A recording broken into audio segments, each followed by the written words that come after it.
Good morning, students. How are you all? Hope you all are fit and fine and safe at your place. Yesterday we have discussed about the types of functions. We have started actually the types of functions and first was one function और injective function. One function हम लोगों ने कल पढ़ा था. One function क्या है कि यह एक ऐसी फंक्शन कि a function f from x to y is defined to be one if images of different elements of x under f are different. कि अगर एलिमेंट डिफरेंट है तो उसका इमेज भी डिफरेंट होगा, मतलब एक एलिमेंट का एक ही इमेज मिले तो ऐसे फंक्शंस को हम वन कहते हैं. वन फंक्शन को चेक करने के लिए कि क्या ये फंक्शन वन है या मेनी वन है, पहले हम डायग्राम से समझते हैं कि कैसे वन होने के लिए मैपिंग कैसी होनी चाहिए. सपोज कीजिए कि आपके पास सेट x है, x इज इक्वल्स टू 1 2 3 4 और एक सेट y है and it is equal to a b c d e and f.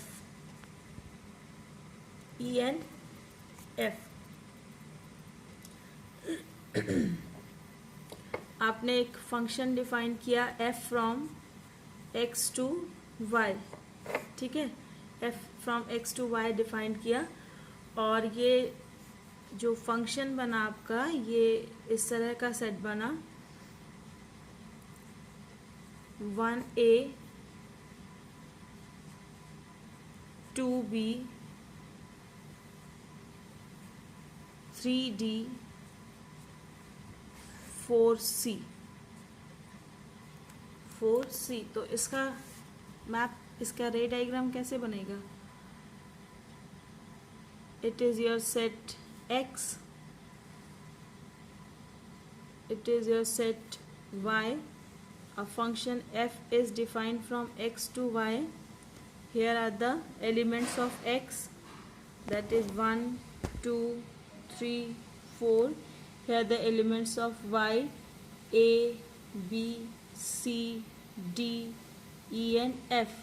Now 1 is related to a, 1 is related to a, 2 is related to b, so the image of 2 is b. 3 is related to d, means the image of 3 is d. 4 is related to c, means the image of 4 is c.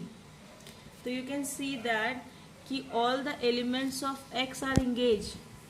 सभी elements x के engage हैं, इसलिए function की condition तो पूरी कर रहा है.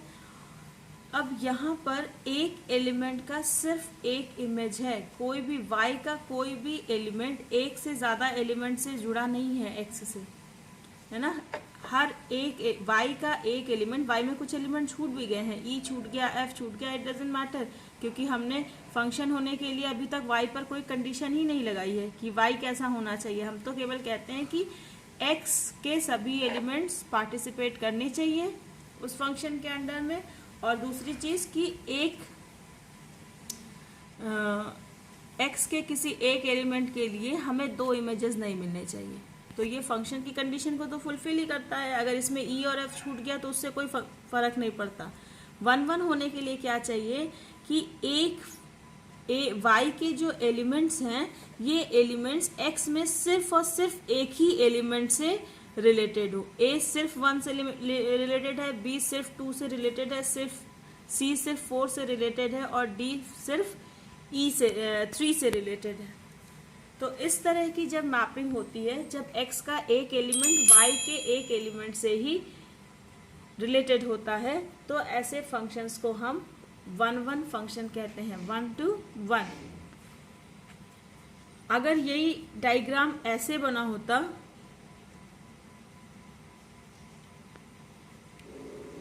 Suppose another diagram, it is a set A 1 2 3 4 and a set B with alphabets A B C a function f is defined from, suppose it is a function f dash defined from a to b in a way that 1 is related to a, 2 is also related to a, 3 is related to b and 4 is related to c. तो इसके pairs कैसे बनते? 1a, 2a, 3b और 4c, इस तरह के pairs बनते.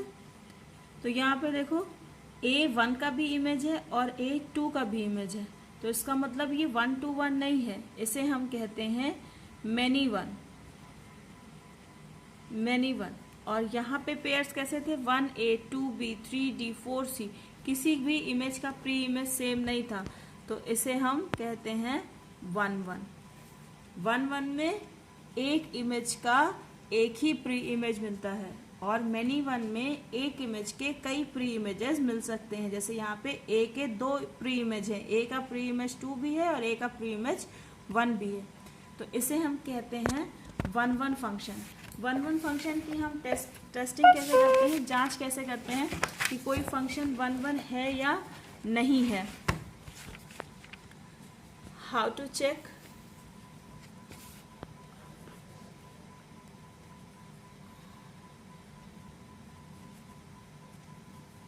a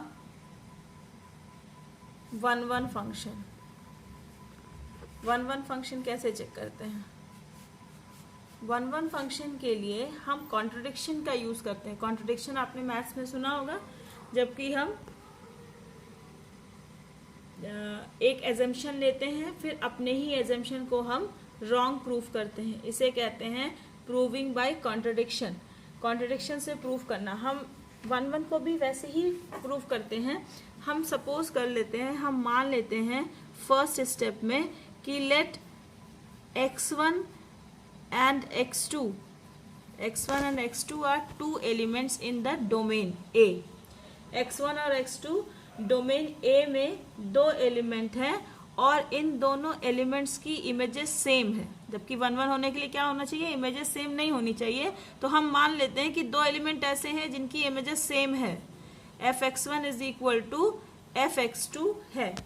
ठीक है. अब जब हम fx1 और fx2 को हम बराबर मान लेते हैं, तो यहाँ पे हम रखते हैं वैल्यू ऑफ fx1 और यहाँ पर भी हम रखते हैं वैल्यू ऑफ fx2. ऑब्वियसली ये x के फंक्शंस होंगे और फिर हम उसे सॉल्व करते हैं. सेकेंड स्टेप में हम वैल्यू रखते हैं उसकी और फिर थर्ड स्टेप में हम इसको सॉल्व करते हैं. Solve it out to prove that x1 is equal to x2. हम इसे प्रूव करते हैं, इसका एक यूनिक सोल्यूशन निकालते हैं वैल्यू पुट करने के बाद कि x1 is equal to x2 है. अगर ये प्रूव हो जाता है कि x1 is equal to x2, इसका मतलब क्या हुआ कि जब कभी ये दोनों एलिमेंट्स बराबर होंगे तभी इनके इमेजेस भी बराबर होंगे, अदरवाइज बराबर नहीं होंगे. तो इसका मतलब हो गया कि फंक्शन 1-1 है. मतलब किसी भी 2 एलिमेंट्स जो अलग अलग हैं उनकी इमेजेस बराबर नहीं होंगी. अगर हम मान भी लेते हैं ऐसा है तो ये फिर यही शो कर देता है कि नहीं, ये दोनों एलिमेंट्स सेम हैं, और अगर एलिमेंट सेम है तो f के अंडर में उनकी इमेजेस भी सेम होंगी. तो ये तरीका होता है. अभी जब हम क्वेश्चंस करेंगे तो it will be more clear to you. It is called the 1-1 function. Just take a small, let's take a small example that whether it is a 1-1 function or not. Suppose a function f is defined from n to n, defined on n मतलब natural numbers के set पर defined है, such that fx is equal to x square for x belongs to n. क्या है function? Function f जो है वो set of natural number पे n क्रॉस n पे डिफाइंड है, such that fx is equal to x square and x belongs to n. तो हम मान लेते हैं कि let x1 x2 belongs to n are two elements such that fx1 is equal to fx2. दो elements हैं जिनके लिए fx1 और fx2 दोनों के इमेजेस जो हैं वो बराबर हैं. तो fx is equal to x square है, तो fx1 is equal to x1 square हो जाएगा, is equal to x2 square. ठीक है, तो x1 square is equal to x2 square. तो इसको इधर ले आते हैं. अब यहाँ से आपके दिमाग में आएगा कि मिस ने सीधे सीधे क्यों नहीं लिख दिया, दोनों का स्क्वायर रूट ले लिया. अभी मैं उस पर भी आऊँगी. फिलहाल इसको इधर शिफ्ट करते हैं. x1 square minus x2 square is equal to 0. So it is equal to x1 plus x2 into x1 minus x2 is equal to 0. अब x1 और x2 चूंकि दोनों नेचुरल नंबर्स हैं और नेचुरल नंबर्स क्लोजर प्रॉपर्टी को hold करते हैं. Natural numbers holds closure property. Closure property याद होगी कि दो नेचुरल नंबर्स का सम या डिफरेंस भी जो है वो नेचुरल नंबर ही होता है. दो नेचुरल नंबर का सम और डिफरेंस नेचुरल नंबर ही होता है. तो अगर x1 भी पॉजिटिव नंबर है और x2 भी पॉजिटिव नंबर है तो इन दोनों का सम 0 नहीं हो सकता. किसी भी कंडीशन में x1 plus x2 is not equal to 0 when x1 and x2 is greater than equal to 0. ठीक है, sorry greater than 0. Equal to तो नहीं, नेचुरल नंबर में 0 नहीं होता. तो दो नेचुरल नंबर्स का सम कभी 0 के बराबर नहीं हो सकता. तो अगर दो नेचुरल नंबर्स का मल्टीप्लिकेशन 0 है तो it must be either number is 0 और बोथ द नंबर इज 0. अगर दो नंबर्स का मल्टीप्लिकेशन 0 आ रहा है इसका मतलब या तो दोनों नंबर 0 हैं या तो इनमें से कम एक नंबर 0 है. तो चूंकि x1 प्लस x2 तो 0 हो नहीं सकता and it implies x1 minus x2 is equal to 0 and therefore x1 is equal to x2. आ गया. हमने लिया था कि इमेजेस बराबर हैं और उससे हमने प्रूव कर दिया कि ये तभी पॉसिबल है जब दोनों एलिमेंट्स भी बराबर हैं. यहाँ पे हमने x1 minus x1 is equal to x2 जहाँ पे था यहाँ हमने स्क्वायर रूट नहीं लिया. अगर हम स्क्वायर रूट लेते तो plus minus x1 square is equal two plus x1 is equal two plus minus x2 इस तरह की फीलिंग आ रही होगी स्टूडेंट्स को. और फिर हम चूंकि ये नेचुरल नंबर्स का सेट है तो हम इन नेगेटिव्स को इग्नोर कर देते और x1 is equal to x2 आ जाता. ये हम तब कर सकते थे जब हमारा x रेंज को बिलोंग करे. ठीक है, डोमेन को बिलोंग करने पर ऐसा नहीं, क्योंकि डोमेन में हम किसी भी एलिमेंट्स को छोड़ नहीं सकते. फॉर बीइंग अ फंक्शन हम किसी भी एलिमेंट को हम इग्नोर नहीं कर सकते. तो इसीलिए यहाँ पर हमने अगर हम यहाँ पे अगर x स्क्वायर है इसका मतलब क्या हुआ कि अगर हम ग्राफिकल रिप्रेजेंटेशन करें तो ये x एक्सिस को दो जगहों पर इंटरसेक्ट करेगा. लेकिन अगर हम इसका स्क्वायर रूट लेके नेगेटिव को ओमिट कर देते तो हमारा एक पॉइंट लॉस हो जाता. लेकिन डोमेन में तो हम कोई पॉइंट छोड़ नहीं सकते, इसलिए हमने इस मेथड से इसे सॉल्व किया है. अगर ये रेंज होता तो हम इसका स्क्वायर रूट ले सकते थे. ठीक है, तो इस तरह से हम किसी भी फंक्शन को 1 है या नहीं है इसे प्रूफ कर सकते हैं. अगर 1 है तो x1 is equal to x2 आएगा और अगर 1 नहीं है तो x1 is equal to x2 नहीं आएगा. It is the way to check whether the given function is 1 और नॉट. अब हम दूसरे टाइप के फंक्शन पे चलते हैं, that is called on to.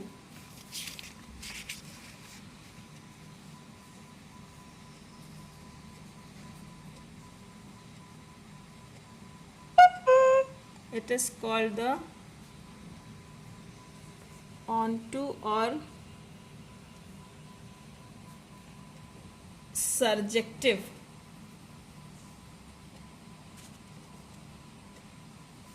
Surjective function और हिंदी में इसे कहते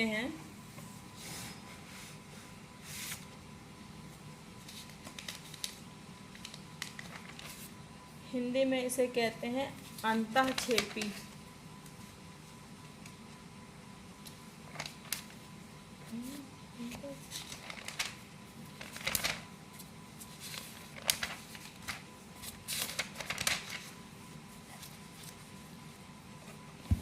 सॉरी आच्छादक, हिंदी में इसे कहते हैं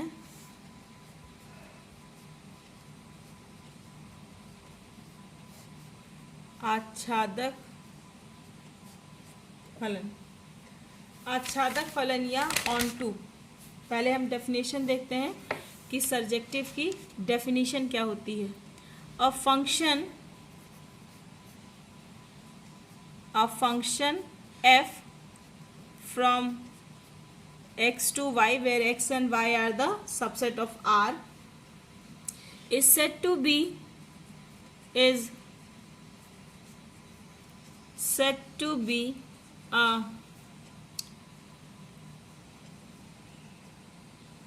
an onto function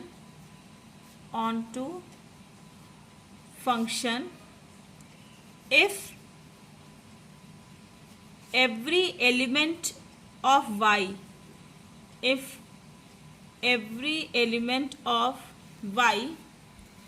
is the image of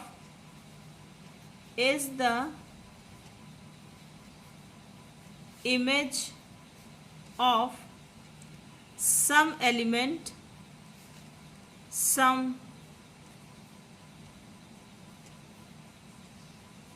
element of x under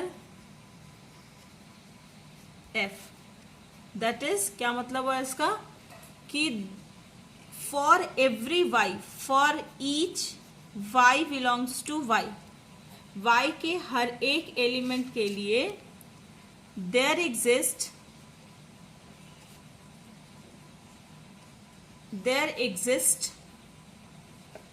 an element x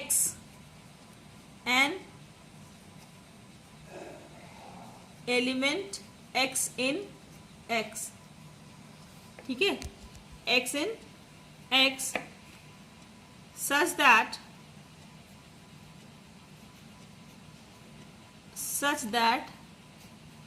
f of x is equal to y।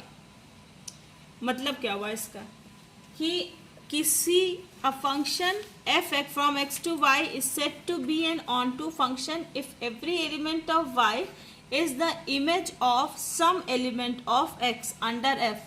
That is, for each y belongs to y, there exists an element x belongs to x such that for every x there is a y, fx is equal to y। मतलब आच्छादक फलन वो फलन होता है कि अगर y का हर एक एलिमेंट x के किसी ना किसी एलिमेंट से रिलेटेड हो, y का हर एक एलिमेंट x के किसी ना किसी एलिमेंट से रिलेटेड हो। मतलब जब हम फंक्शन डिफाइन करें तो a का तो x का तो कोई एलिमेंट छूट ही नहीं सकता, चूंकि ये फंक्शन है, y का भी कोई एलिमेंट ना छूटे। अगर ऐसा है तो उसे हम ऑनटू फंक्शन कहते हैं। अगर y का कोई भी एलिमेंट छूट गया तो हम उसे ऑनटू फंक्शन नहीं कहते हैं। जैसे एक हम मैप आपके लिए बनाएं, it is your x 1 2 3 4 and it is your y a b c d। तो suppose 1 is related to b, 2 is related to c,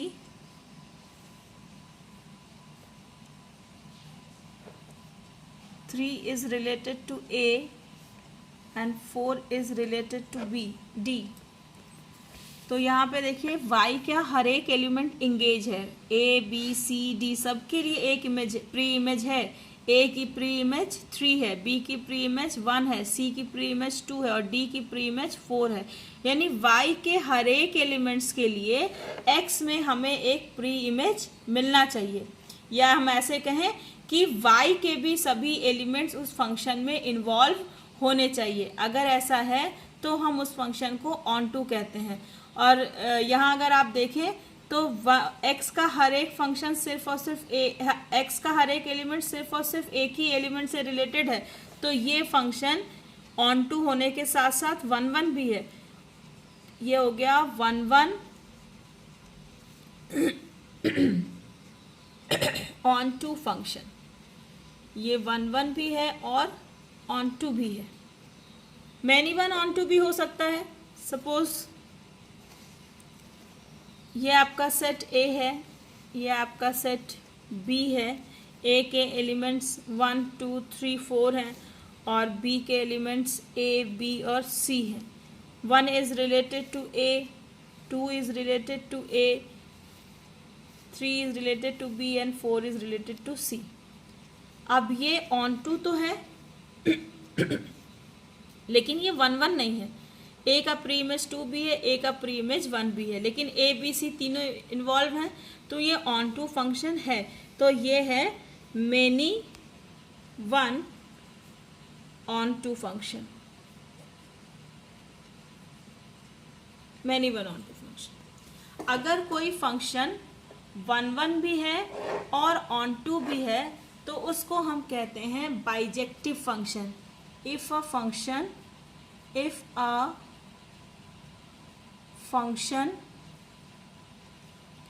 is 1 1